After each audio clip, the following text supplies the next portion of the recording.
Hello, everyone. It's Miss Wright here with our social and emotional learning for the week.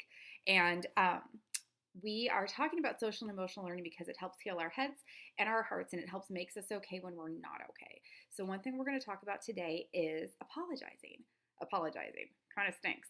It's hard when we have to admit that we've done something wrong, but it's always important that we make it right.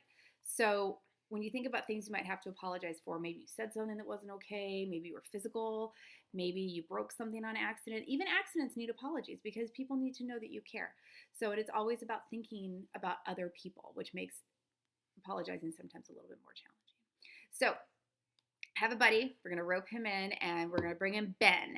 And our scenario is that I forgot to get him graham crackers when I went to the store because, cinnamon graham crackers are his favorite. So he asked me to get some at the store and I forgot. So we're going to talk about two ways to apologize: the not so okay way, and the really okay way. So let's think about it. All right.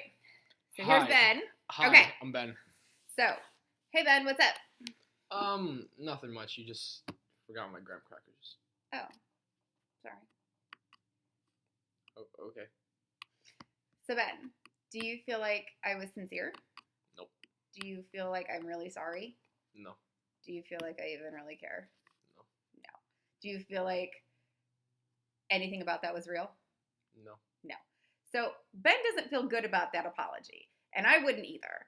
And it's important that we make that apology about the other person, acknowledging what we did was wrong and how it made the other person feel. So now we're going to do it again with the 4-part apology. We've got sorry, the actual apology, why it wasn't okay, how it made them feel, and how we can make it right. Okay, so let's try again. Ben's a great actor, so remember, we're acting, okay? Yes. So here we go. Hey, Ben. Mom. What's up? You forgot my graham crackers. Oh. Well, I'm sorry. Thank you. You asked me to do something and I forgot, and that's not okay.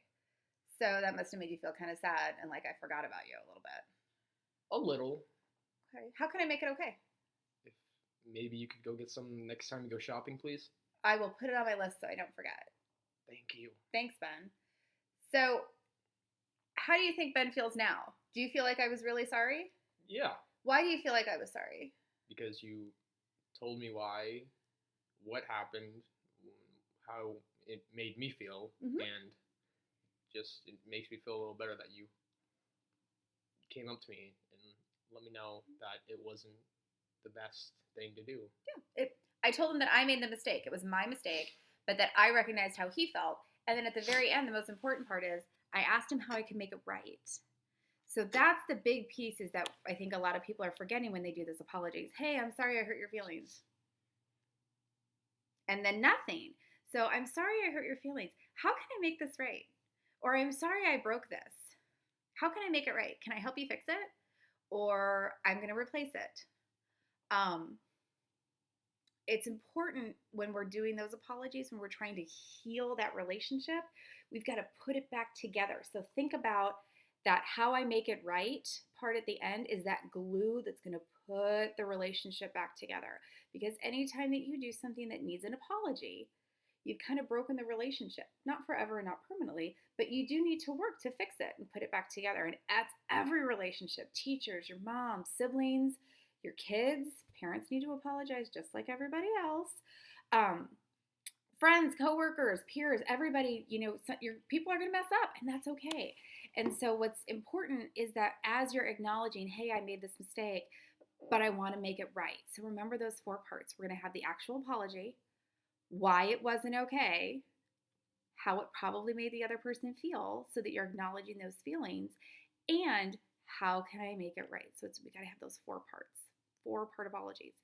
So even though practicing apologizing is hard, it's important that we practice it when we don't have something to apologize for, so that when we do have something to apologize for, it's right there.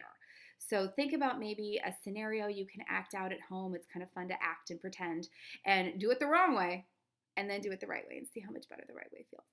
I miss you all. I love you all. I hope that you are well and wonderful, getting outside, playing, move that body, and drink that water. We'll talk soon.